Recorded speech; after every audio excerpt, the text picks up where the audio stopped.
Tendo Jesus saído de casa naquele dia, estava sentado junto ao mar, e ajuntou-se muita gente ao pé dele, de sorte que, entrando num barco, se assentou, e toda a multidão estava em pé na praia. E falou-lhe de muitas coisas por parábolas, dizendo: Eis que o semeador saiu a semear, e quando semeava, uma parte da semente caiu ao pé do caminho, e vieram as aves e comeram-na. E outra parte caiu em pedregais, onde não havia terra bastante, e logo nasceu, porque não tinha terra funda. Mas vindo o sol, queimou-se e secou-se, porque não tinha raiz. E outra caiu entre espinhos, e os espinhos cresceram e sufocaram-na. E outra caiu em boa terra, e deu fruto, um a 100, outro a 60 e outro a 30. Quem tem ouvidos para ouvir, ouça.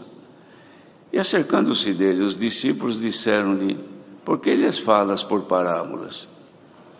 Ele respondendo disse-lhes: Porque a vós é dado conhecer os mistérios do reino dos céus, mas a eles não lhes é dado. Porque àqueles que têm se dará, e terá em abundância, mas aquele que não tem, até aquilo que tem lhe será tirado. Por isso lhes falo por parábolas, porque eles vendo não veem, e ouvindo não ouvem, nem compreendem.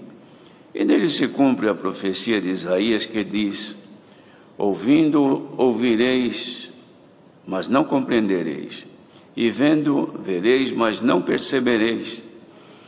Porque o coração deste povo está endurecido, e ouviram de mau grado com seus ouvidos, e fecharam os seus olhos, para que não vejam com os olhos, e ouçam com os ouvidos, e compreendam com o coração, e se convertam, e eu os cure. Mas bem-aventurados os vossos olhos, porque veem, e os vossos ouvidos, porque ouvem. Porque em verdade vos digo que muitos profetas e justos desejaram ver o que vós vedes, e não ouviram, e ouvir o que vós ouvis, e não o ouviram. Escutai vós, pois, a parábola do semeador. Ouvindo alguém a palavra do reino, e não a entendendo, vem o maligno e arrebata o que foi semeado no seu coração. Este é o que foi semeado ao pé do caminho. Porém, o que foi semeado em pedregais é o que ouve a palavra e logo recebe com alegria, mas não tem raiz em si mesmo, antes é de pouca duração, e chegada a angústia e a perseguição por causa da palavra, logo se ofende. E o que foi semeado entre espinhos é o que ouve a palavra, mas os cuidados deste mundo e a sedução das riquezas sufocam a palavra, e fica infrutífera. Mas o que foi semeado em boa terra é o que ouve e compreende a palavra, e dá fruto, e um produz 100, outro 60 e outro 30. Até aqui somente. Amém.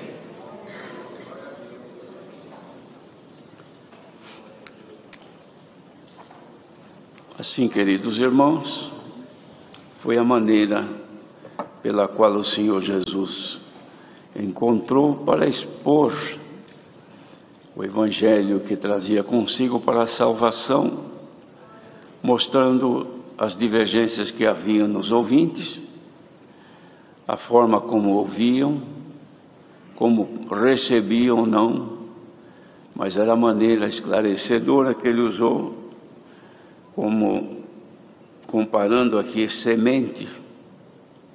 Então, ele, havendo dito isto, depois esclareceu, falando que o que ele estava fazendo ali é para que as pessoas de fato ouvissem, mas não tinham a dignidade de poder receber, pois o coração era endurecido, não era receptivo para aquilo que ele anunciava. E por essa razão, então, ele fez essa comparação, que o anúncio do reino de Deus era comparado, então, como alguém que semeava, que no caso era ele. Ele era o semeador. E ele semeava esta palavra, o Evangelho no campo, o mundo.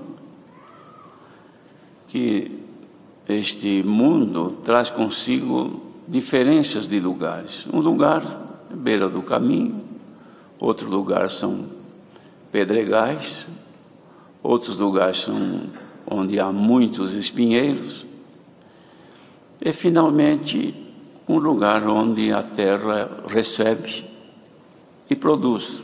Não produz igualmente, mas produz. Muito ou pouco ela produz. Então era essa comparação. E nesta comparação, então, ele estava demonstrando que tudo quanto ele apresentava, irmãos, somente a quarta parte era que podia ser aproveitada caindo em lugar produtivo. E nós somos então, irmãos, os filhos de Deus, que o Senhor deu graça de havermos recebido, considerado esta quarta parte, ou este punhado de semente, onde, na graça do Senhor Jesus, estamos lutando para produzir. Alguns receberam, outros ouviram, mas não receberam. As aves comeram a semente e não houve nada, nada se passou com eles. Outros receberam de fato e se alegraram, mas estava no meio dos pedregais e não havia como enraizar-se, e não havendo raiz, com o calor desapareceu, secou-se. Isto tudo temos visto acontecer no meio da nossa irmandade. Alguns que vêm com aquele ímpeto, mas é por pouco tempo. Outros que se anunciam o Evangelho ouvem, mas não têm nenhuma reação. E esquecem-se porque a semente está na beira do caminho e as aves comem. Então, não produz, não recebe, nada acontece. Alguns o Senhor chama, então vem com aquele ímpeto, mas também é por pouco tempo. Assim que as tribulações chegam, as divergências aparecem, eles também se esfriam e desistem, porque não tem raiz, e não consegue sustentar-se no caminho do Senhor. Outros creram e nasceram e começaram a desenvolver-se, mas as riquezas e os cuidados da vida não deixam ele evoluir. Cresceu um pouco, mas não consegue passar disso porque os espinhos não lhe dão condição. Isso nós vemos também acontecer nos nossos dias. Pessoas que creram, foram batizadas, estão no nosso meio, mas não evoluem. Eles estão com um pé na graça e um pé no mundo. Eles estão servindo a Deus e servindo a Mamon também. Então, eles não têm crescimento e, por conseguinte, não produzem fruto para a salvação e louvor de nosso Deus. Salvação nossa. De modo que esse esclarecimento, irmãos, é o que acontece no meio do povo de Deus. Então, alguns que o Senhor chamou, que se enraizaram nesta graça, passaram por muitas situações, mas estão aí, servindo a Deus na medida da força que tem, e o Senhor os está ajudando, que é o nosso caso, que chegamos até aqui pela graça do Senhor Jesus, que se estende a todos nós. Então ninguém está produzindo porque é bom, é porque Deus tem piedade de nós, e justamente passamos a fazer parte desta quarta parte da semente, um punhado que está aí lutando para não morrer. Mas os irmãos vejam a sabedoria do Senhor Jesus, como é interessante. Ele fala aqui da semente, mas logo a seguir ele continua falando da semente, que um homem semeou esta boa semente no seu campo, e esta boa semente nasceu e cresceu. Mas acontece que nesse mesmo campo, também um inimigo, um adversário deste semeador, semeou o joio. A boa semente era o trigo que nasceu e cresceu. Mas o outro veio para danificar o trabalho, a lavoura deste semeador, semeou o joio. E o joio é mais forte do que o trigo. E ele cresceu e está ali, usando a terra, a mesma terra que o trigo tira dali a vitalidade, o joio também. Só que o joio é mais forte, tem mais resistência. O trigo que produz aquilo que interessa a quem semeou, ele já é mais tenro, mais frágil. Isto só aparece depois que cresceram os dois. E ele fez essa comparação. Então, os irmãos, vejam que sabedoria que tem o Senhor. É impressionante isto. Cresceram os dois. Isto é uma parábola, não aconteceu, é uma comparação. Então os funcionários daquele semeador, daquele dono da lavoura, vieram ali e olharam e falaram: mas senhor, nós não semeamos aqui, ou tu não semeaste aqui o trigo? E como é que agora apareceu o joio?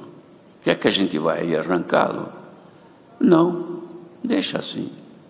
Deixa para o dia da colheita, da ceifa, que eu vou mandar os meus servos, eles virão e vão colher primeiro o joio, que não serve para nada. Vão atar eles em molho e jogar no lugar para fazer um fogo com eles e queimar tudo. Depois, então, ele arranca o trigo e guarda no seu celeiro. Irmãos, vejam que coisa linda que é isto, irmãos. Aí os discípulos depois perguntaram: Senhor, mas explica para nós essa parábola aí do joio do campo. Aí ele fala para eles, disse: o que semeia a boa semente é o Filho do Homem, ou seja, era ele mesmo. O campo é o mundo. A boa semente são os filhos do reino, que somos nós. Os filhos do reino somos nós. Cremos, por isso que somos crentes. O crente que é crente, primeira coisa que ele crê, que ele é filho de Deus, resgatado deste mundo. Enquanto não crê que isso aí aconteceu com ele, ele não está ainda na lavoura do Senhor. Ele está crescendo em algum outro lugar. Mas aquele que tem em si a certeza que o Senhor o chamou, que ele está o conduzindo nesta bendita graça, então esta certeza lhe dá de entender o que João apóstolo escreveu no primeiro capítulo, que no princípio era o Verbo, e o Verbo era Deus, e o Verbo estava com Deus. Todas as coisas foram feitas por ele, e sem ele nada do que foi feito se fez. E depois fala também, irmãos, aos que nele crerem, lhe foi dado de serem chamados filhos de Deus, aos que crerem. E nós havemos crido. Então somos filhos de Deus. Logo estamos plantados na lavoura do Senhor, filhos de Deus. Mas o que fez o adversário? Plantou também os seus, a sua semente. E nasceu também, no meio da lavoura do Senhor, a semente do inimigo, os filhos do maligno. E estes estão crescendo junto. Então, os irmãos, vejam, esta comparação, irmãos, precisa ter cuidado para pensar nisto. Por quê? O Senhor Jesus estava se referindo, não era o mundo lá fora, estava se referindo aos chamados, a este grupo que ele está querendo salvar, que não era só filhos de Deus, que no meio deles também tinha filhos do outro, do maligno, mas juntos. Então, uns produzem frutos de louvor e outros não. Não estão plantados. O joio que fala aqui não está plantado no meio das pedras, nem jogado no caminho, e nem plantado no meio dos espinhos. Está plantado na mesma terra que os filhos de Deus estão. Entenderam isto, irmãos? Isto quer dizer que no lugar que estão plantadas as boas sementes, que são os filhos de Deus, também está plantado o joio. e cresce junto. E não é de estranhar. Os irmãos que leem os fatos que ocorreram antigamente, quando Deus libertou Israel da escravidão do Egito, não saíram somente os filhos de Israel, que eram escravos, porque havia escravos de outras nacionalidades. Ali eles não eram egípcios e, por conseguinte, eram escravos também, igual aos filhos de Israel. E na libertação eles vieram juntos, no meio, escaparam também e vieram seguindo, porque o que se anunciava é que eles iam possuir uma boa terra, um lugar que emanava leite e mel, um lugar maravilhoso. Essa era a expectativa deles. Então eles vieram juntos, não ficaram mais sofrendo, porque eles não tinham direito, só tinham deveres e obrigação, eram escravos, e vieram juntos. Só que no deserto, quando a coisa apertou, Israel estava de certa forma instruído para se salvar e alcançar a terra prometida, porque haviam crido em Deus, o Deus de Israel. Mas já os outros que não eram filhos de Israel era chamado de vulgo. Este vulgo que acompanhava, eles não tinham essa preparação. Então o que eles faziam? Eles atormentavam os filhos de Israel, dizendo: vocês estão seguindo Moisés? Olha aí o que deu. Não deu nada, nós vamos morrer nesse deserto aqui, vamos voltar para o Egito, vamos sair para o Egito. Irmãos, isto tem um fundamento muito grande. Não é diferente hoje. O joio, ou o vulgo, que está na mesma terra, plantado junto com o trigo, também quer voltar para o mundo. E o mundo é o viver deles. Eles estão juntos, mas não estão. Então, de vez em quando escapa um, sumiu, foi embora. Não era bem isso que eu queria. Encontrei agora algo melhor. Agora estou estudando a Bíblia, estou fazendo um curso. Eu já vi que não é bem assim, é diferente. Então o vulgo vai ficando aí no deserto, voltando para o Egito. Eles vão buscar o interesse deles. E o punhado de trigo que vai sobrando, vai lutando pela vida eterna.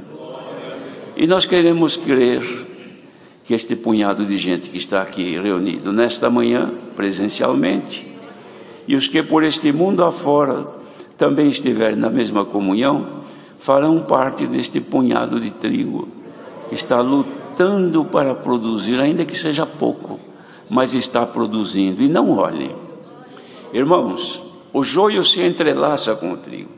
Então tem irmã casada com joio, marido é joio, mas está junto. Irmão trigo casado com irmã, joio. Tem músico, joio. Tem irmã da piedade, joio. Tem joio em tudo quanto é lugar. De vez em quando dá para ver que é joio. Não dá para negar. Mas a gente não pode fazer nada, deixa ele aí. Mas já tinha que arrancar ele. Não, deixa o Senhor arranca. Porque se vai arrancar ele, vem a família junto. Vem os filhos junto. A igreja toda junta. Porque tem isso, irmão. Tem joio que ele se entrelaçou tanto com o trigo, que se puxar ele, mata um punhado de trigo junto. Deixa quieto assim. Porque quando o Senhor vier, vai tirar ele primeiro. Aí vem o trigo junto, mas o trigo vai para o celeiro do Senhor. E ele vai para o fogo. Bendito seja Deus. Esta verdade dói, irmãos. Mas a verdade não se pode esconder. Ela é Cristo. Jesus é o caminho e a verdade e a vida. E ele dizia: ninguém vem ao Pai senão por mim. E nós estamos aqui lutando para ir ao Pai através dele. E nesta manhã somos chamados de filhos de Deus. Então não nos preocupemos. Às vezes numa família, Jesus mesmo falou, que ele falou: eu vim trazer fogo à terra, porque daqui para frente vai ser pai contra filho, filho contra pai, sogra contra nora, e assim por diante, todo mundo contra tudo, porque vai misturar joio com trigo, e nunca deu certo. Nunca deu certo. Casamento de joio com trigo nunca dá certo, mas aguenta. Quem sabe tem pessoas que falam, por isso que eu estou sofrendo há tantos anos. Aguenta, fica quieto no teu lugar. Mas eu não aguento mais, o Senhor te dará força. Se ele é joio, você não pode fazer nada, deixa na mão de Deus. Se ela é joio, por quê? Porque o coração dela está no mundo, nas vaidades, nas trevas, no Instagram, na demonstração daquilo que é vaidade, dos seus anseios, daquilo que ela busca de riqueza desta terra. Deixa ela, sirva ao Senhor, porque é de você que o Senhor quer produção. Irmãos, esta palavra está descobrindo coisas difíceis, mas são verdades, que está aqui, olha, escrito aqui. Quem gosta de ler a Escritura, leia este capítulo inteirinho, vocês vão ver o que Deus fez. E aqueles que o Senhor chamou, que são então a verdadeira boa semente, os filhos de Deus. Aí o Senhor Jesus faz outras comparações. Faz aqui, por exemplo, a comparação do tesouro escondido, da pérola, e depois da rede. Tesouro escondido são os filhos de Deus que encontraram a grande riqueza, está escondida. E ele vende tudo que tem para possuir aquele terreno onde está aquele tesouro escondido. Então ele vende personalidade, gênio, anseios, desejos, prazeres desta vida. Ele deixa tudo para buscar o que é de Deus, porque ele sabe o interesse dele onde está. Ele quer ser enriquecido com aquilo que está escondido em Jesus Cristo, Filho de Deus. Então ele vai se entregando tudo. Os irmãos querem ver uma coisa, como isto é real? Quando veio a fome no Egito, ou melhor, no mundo antigo, e só no Egito havia pão porque havia um homem de Deus lá, figura de Jesus Cristo, que provê o pão para matar a fome da humanidade. Foi José. E o povo sabia que no Egito havia trigo e que tinha que comprar lá. Então ia lá quando a fome chegava e falava, olha, eu quero vir buscar trigo aqui. Tem que falar com José, que é ele que comanda os celeiros onde estão guardados o trigo para vender. Então eles iam lá, iam pedir, olha, eu vim aqui comprar trigo. Você quer comprar o trigo? Quanto você precisa? Eu preciso de tanto. Custa tanto. Então ele pagava e levava. Mas como demorou muito tempo isto, muitos anos, acabaram tudo, acabou o dinheiro. Veio lá e falou, o que vocês têm? Não tem mais dinheiro, não. O que mais que você tem? Nossos animais. Então deixe os seus animais aqui e leva o trigo para vocês não morrerem de fome.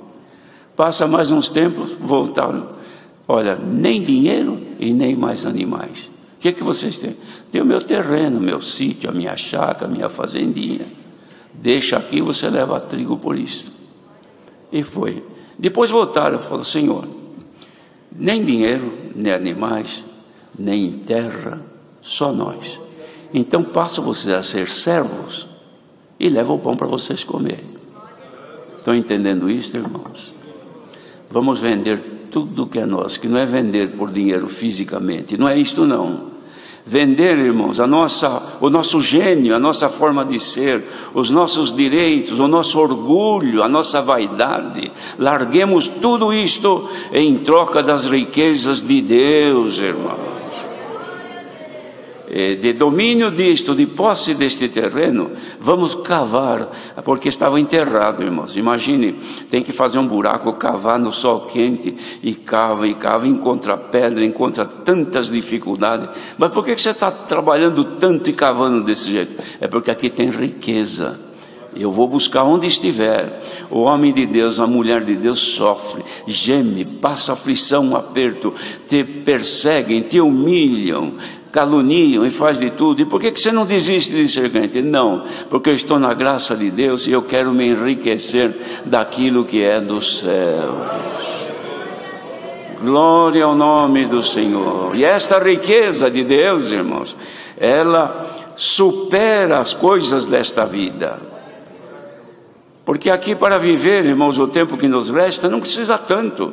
Disse o apóstolo: tendo com que se vestir e se cobrir, estejais com isso contentes. Não temos o que vestir com dificuldade, comer com dificuldade, mas a graça do Senhor Jesus está sobre nós. Somos o trigo, somos a lavoura de Deus, estamos produzindo alguma coisa. Fiquemos firmes no Senhor, não importa quem está crescendo do teu lado, se é filho, se é marido, se é cunhado, se é pai, se é mãe, que não crê, que não entende a palavra, que vive na vida ímpia deste mundo. Não te importes com ele, lutes para ser fiel a Deus, porque a salvação, ela é, irmãos, pessoal. Quem se sente salvo hoje, não largue isto por nada. Fiquemos firmes no Senhor. Por quê? Porque as aflições deste tempo presente não são para comparar com a glória que em nós há de ser revelada. Irmãos, se Deus revelasse para nós um pouquinho da sua glória nesta manhã, vocês não iam sair daqui do jeito que estão assim desanimados, não. Nós íamos sair daqui cantando e glorificando. Mas porque essa alegria toda assim? Por quê? Porque eu senti o Senhor no meu coração. Ele se manifestou em mim, eu me alegrei em sentir o Senhor. Glória ao nome do Senhor. Porventura não aconteceu conosco nesta manhã o que disse Davi: alegrei-me quando me disseram, vamos à casa do Senhor. Pleno domingo, podia estar alguns dormindo até agora, mas levantaram, alguns até de longe, e vieram com os recursos que tinha para chegar aqui. Mas por que tudo isso? Preciso da palavra, quero ouvir a palavra. Recebamos então a palavra de Deus desta manhã, irmãos. Nos anima, nos dá força e nos garante que o prêmio da vida eterna Deus dará a todos nós. Deus seja louvado.